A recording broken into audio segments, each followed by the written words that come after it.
rise from your grave. I'm Russian Alex, and I do whatever it takes. Oh, yeah. Tell us about the film direct crew and what they're like. Oh, dude, the film director was awesome. Run by Chris Gore, our Commander-in-General. Alan Ing, Dante, Rebel Riot, he's the man. You told me how no one really parties except for maybe you and Brian. Well, to be honest, so that crew, this is why I respect them. All of them go to bed around 11. Well, not go to bed, but they don't stay out, they don't really party or drink. They think about making the next video. So I kind of respect that. I like hanging out with like the older, gents who are not about the party life. That's kind of why I cut down in a way. But I put cut down in quotes because me and you hang out. Everybody got that? Gore fucking originally met in Russia. That's what makes fucking our friendship even that much funnier. In 2011, there was the Moscow Film Festival at which, what's his name was premiering Transformers, the second one, Dark Side of the Moon or whatever. The one where after Megan Fox left, and replaced by the blondie, I forget her name.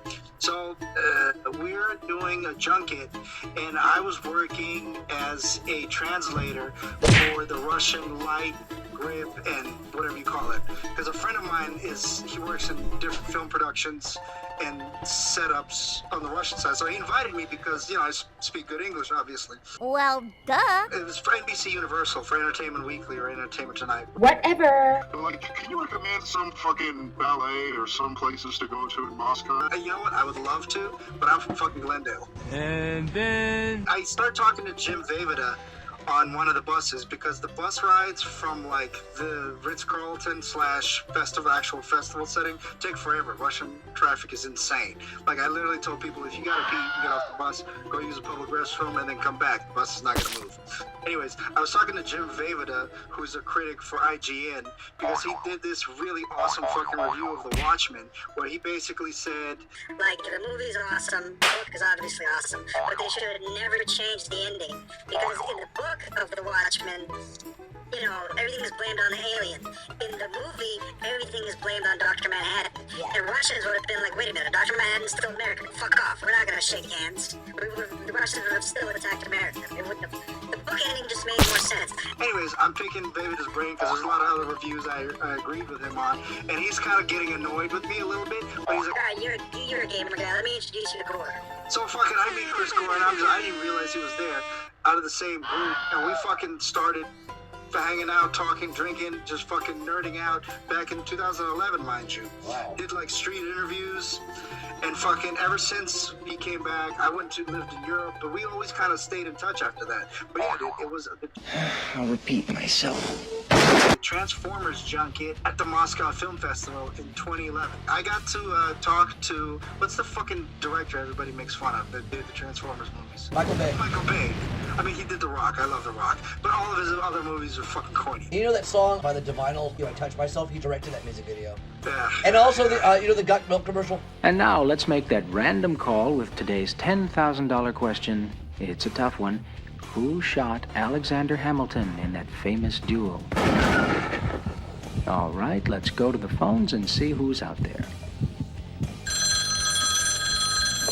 Hello, for $10,000. Who shot... Oh my, did he really? That was his first ever award. Shut up and get to the point! I remember, I talked to him at the junket, then I talked to him at the after party, and I asked him a question. I wanted to ask him a follow-up, and his security came up to me and said, What the fuck? we were all drinking, it was like people socializing. It wasn't like, I don't know, it was fucking, it was weird. Or I asked him something funny. George Lucas blew up a planet, Spielberg blew up a city. How are you gonna top that? Or something like that. It was something fucking cheeky. You have 3 or 4 questions, and then you're out of there. Then they bring in fucking the guy for ETV, and the guy for, because Chris was probably doing G4 back then. Yeah.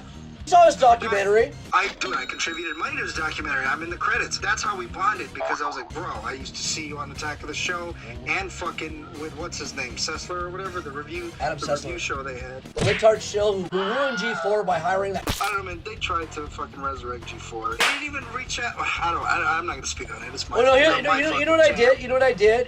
In retaliation, one of my favorite bands of all time is the Meatmen, right? And the Meatmen has a song called "Lesbian Death Dirge." Look at you! No wonder men won't touch you!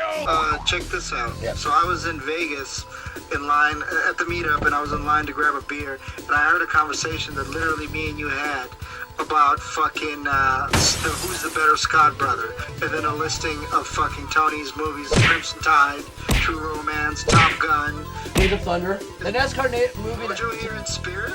I mean, come on. At the meetups, you have like it's a nerd dump, fandom menace, whatever. The fellowship, Yeah, it's yeah. called.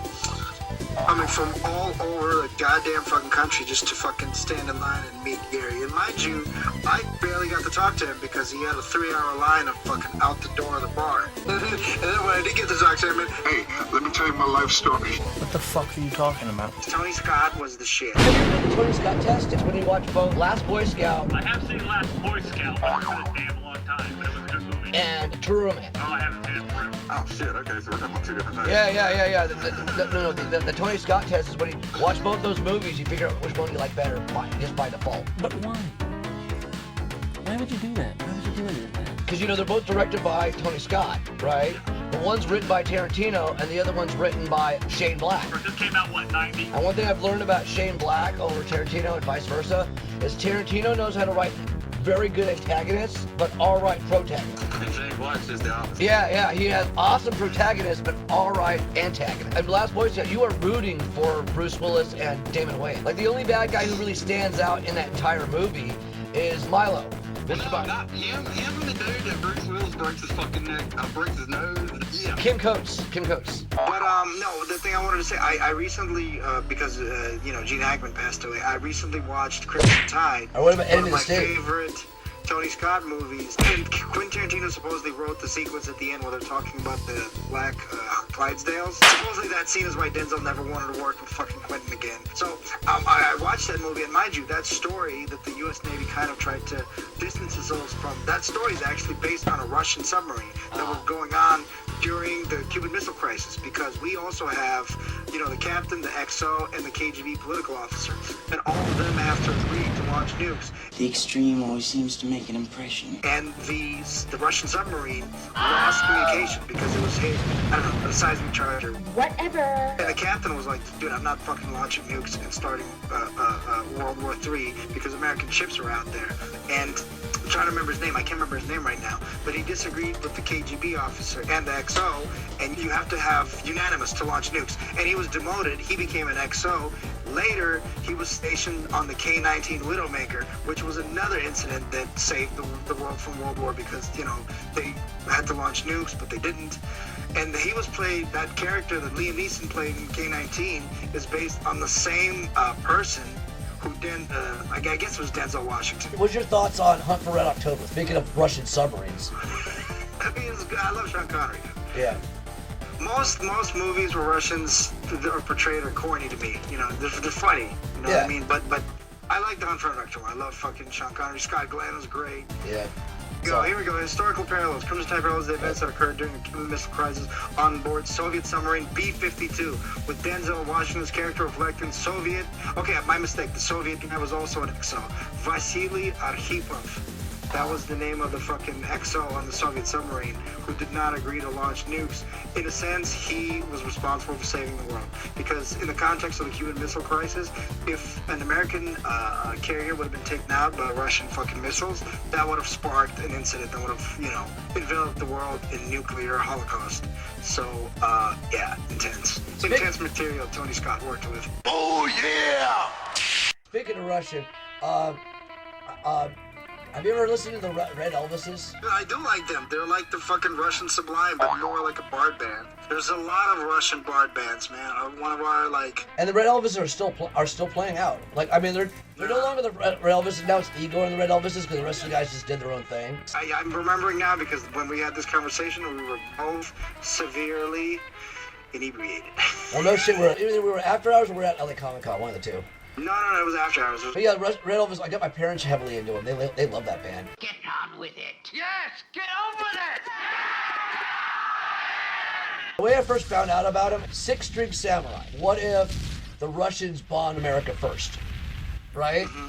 And so this whole Mad Max thing, and they invaded, the U.S. And it's 1984, and the last free city is Las Vegas, and the king Elvis is about to die, and Buddy Holly, who survived, obviously, armed with a samurai sword and guitar, is on a quest to become the new king. And on his journey, he has to fight, like, you know, everything from, like, cannibals to zombies. It's real cheesy. I love it, dude. Yes. It's like Fallout, but cooler. And it features a cameo and music by the Red Elvises and Brian Tyler, who later on became the composer for Avengers. I do not like rock and roll music. It is too loud. I like folk music. Soft, nice music. Huh? Polka? Dude, all of the music is amazing. They used a sample from No Pagadi, and like all Russians know that shit, dude. Yeah. It might be a B movie, but it's a B movie with heart. I mean, the only thing that ruins the movie is the kid. Some people probably said that about Short Round. Short Round is funny. That kid in that movie. Well, what do you know? It talks. You know what? I gotta ask Gore about this, because he's a fan of fucking indie B movies. He would probably know about this. Well, duh. Asperger did not direct another feature until 2005 film Crow Wicked Prayer. And then another Russian band I recommend too, and they're around right now. My name